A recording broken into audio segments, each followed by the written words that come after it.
Hey, what's up, everybody? Metal Biker Dude coming at you here. You know, I got to tell you, I'm not known as a prepper or, you know, worry about things too much. You know, I try not to get alarmed too much. But I got to tell you, I watched this podcast the other day, and I'm just going to play a portion of it to you. What I feel is the most important portion of this podcast. And it's from Joe Rogan Experience. And I encourage you to go to Joe Rogan Experience and watch the entire thing because it's very, very enlightening. This guy's name is Michael Osterholm. And it's something that if you haven't seen, you really need to watch. He by the way, he is from the Center of Infectious Diseases.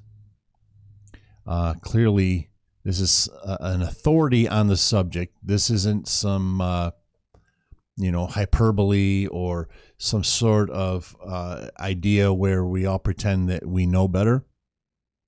This is a guy that does this for a living. And I'm not going to put my headphones on here. I'm just going to have the volume up a little bit, so you might get a little bit of reverberations here, but you guys will get the point. And I think it's just really, really important that this information gets out there, because a lot of people, as big as Joe Rogan is, and there's 7.5 million views on this. But there are 7 billion people in the world, and there's 350 million people in the United States. So clearly not everybody has seen this. I think it's really important that you watch this. And we're just going to play probably the first 7-8 minutes or so. We'll play it by ear, but watch. All right, here we go. So what you said when you sat down was absolutely perfect, that the timing could not have been better. Well, tell everybody what you do, Michael. Well, thank you. I'm, for lack of a better term, a medical detective. I've spent my whole career tracking infectious diseases down, trying to stop them, trying to understand where they come from so we can make sure they don't happen in the first place, but most of all, trying to respond to situations just like this. Just like this. And so this just guy is an authority. How serious is this? Is this something that we need to be terrified of, or is this overblown, or how do you stand on this? Well, first of all, you have to understand the timing of it in the sense that... Again, I want to repeat, this guy works for the Center for Infectious Diseases. This is his job. This is his entire focus of his life. That is just beginning. And so in terms of what hurt, pain, suffering, death has happened so far is really just beginning. This is going to unfold for months to come yet, and that's, I think, what people don't quite yet understand. What we saw in China, I'm convinced, as are many of my colleagues, as soon as they release all of these social distances, these mandated stay in homes, haven't left their home in weeks and weeks kind of thing, when they go back to work, they're on planes, trains, subways, buses, crowded spaces, manufacturing plants. Even China is going to come back again. And so this really is acting like an influenza virus, something that transmits very, very easily through the air. We now have data to show that you're infectious before you even get sick. And in some cases, quite highly infectious. Just breathing is all that you need to do. So from this perspective, I can understand why people would say, well, wait a minute, flu kills a lot more itself every year than this does. And Okay. I've heard some of my own friends make that exact statement, and you know who you are. This is going to be the response to the people that say that the flu kills more people per year than this. Listen very, very carefully. Remind people this just was beginning. Probably the best guesstimate we have right now on what limited data we have would say this is going to be at least 10 to 15 times worse than the worst seasonal flu year we see. 10 to 15 times worse in terms of fatalities? Yeah. And just illness. In fact, I brought some numbers. We conservatively estimate that this could require 48 million hospitalizations, 96 million cases actually occurring, over 480,000 deaths. that can occur over the next 3 to 7 months. 480,000 situation. deaths. So this is not one that to take lightly. And I think that's what I can understand if you say there's only been 10 deaths or 20 deaths or 50 deaths. Just remember, 2 weeks ago, we were talking about almost no cases in the United States. And now that we're testing for it and watching the spread as it's unfolding, those numbers are going up astronomically. 3 weeks ago, Italy was just living life just fine. Now they're literally in a virtual shutdown in the northern parts of Italy. And that. So, for instance, I live in South Florida. So when this first came about, we heard about how, warm, humid climates are going to be less likely to get this. Completely untrue because of travel, which is why it's started in China and it's now in the United States. And he's I don't know if we'll get to this point, but he goes on to discuss how bad it's getting in the Seattle area. But for example, my wife works for a bank, and they are going through all kinds of procedural changes right now,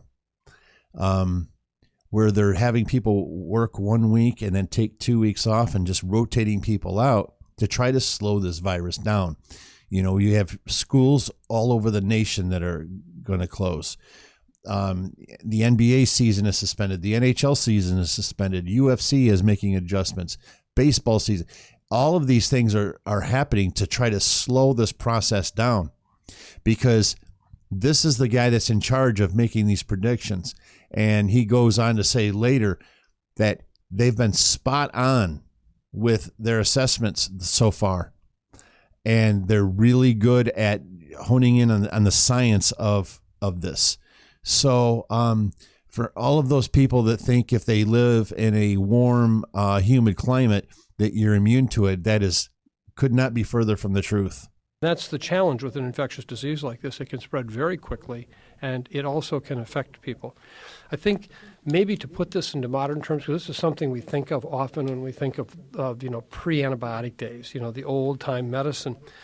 We have an employee at our Center for Infectious Disease Research and Policy at the University of Minnesota, and she has a dear friend who lives in Milan, Italy, and she works at a hospital there. And she texted this to this employee of ours last night.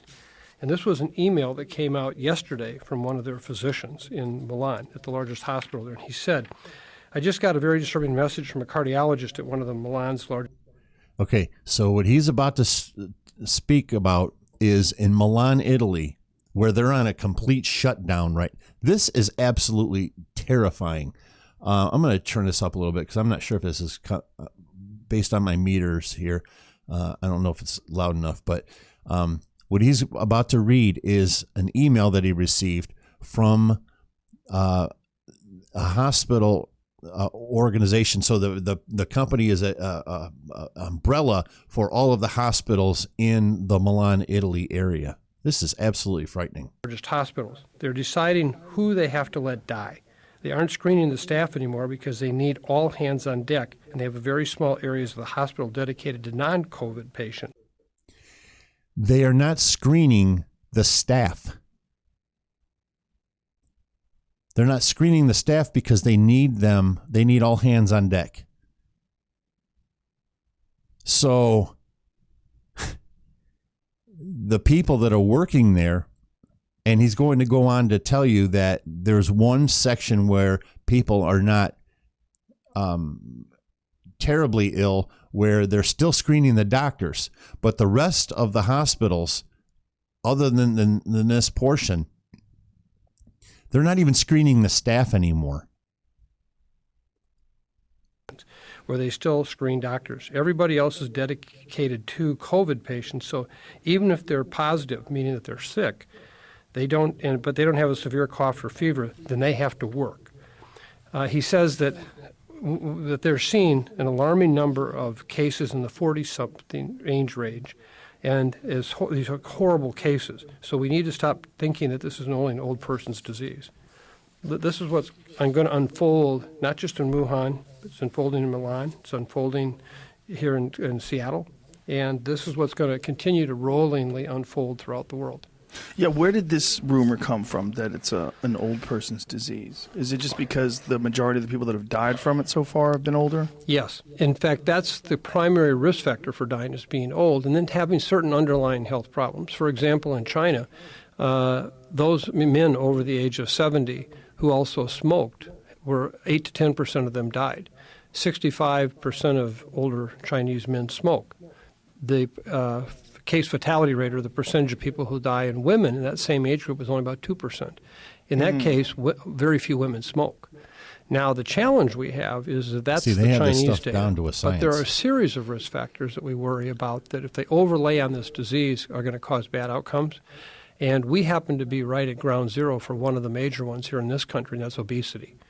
We know that obesity is just like smoking in terms of its ability to really cause severe life-threatening disease, and 45% of our population today over the age of 45 in this country are obese or severely obese, and there's men and women.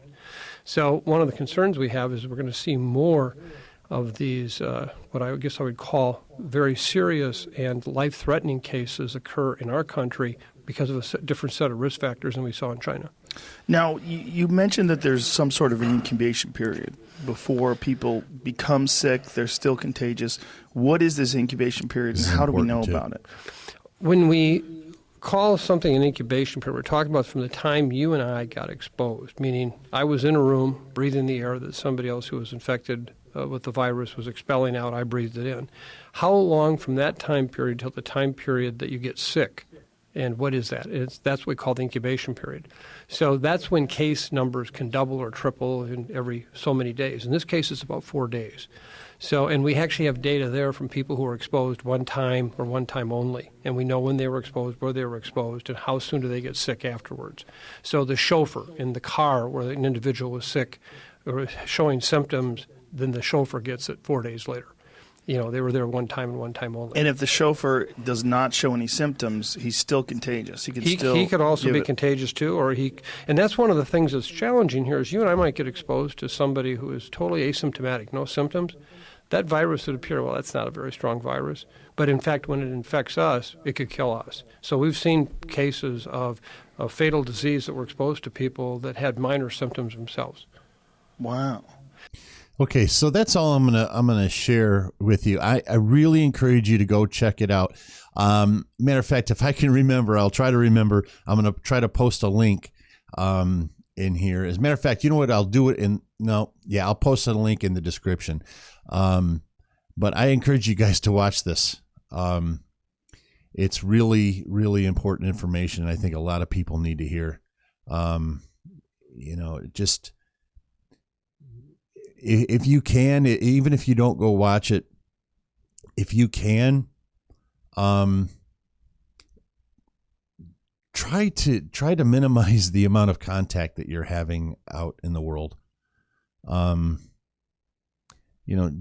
risk it, man. It's not worth it. Life is too precious, and we've got a lot to consider when we think about going out to a restaurant, and you don't want to shut things down either. It's like this push-pull thing, last thing you want to do is to stop your life altogether. But at the same time, I mean, we have to be realistic here, and we've got some very important information from this man that we really do need to pay attention to, man. So anyway, I just wanted to share that with you guys. I just thought it was extremely important right now. I love you guys too much to risk you. All right. So go check that out if you can. All right. Metal Biker Dude, peace.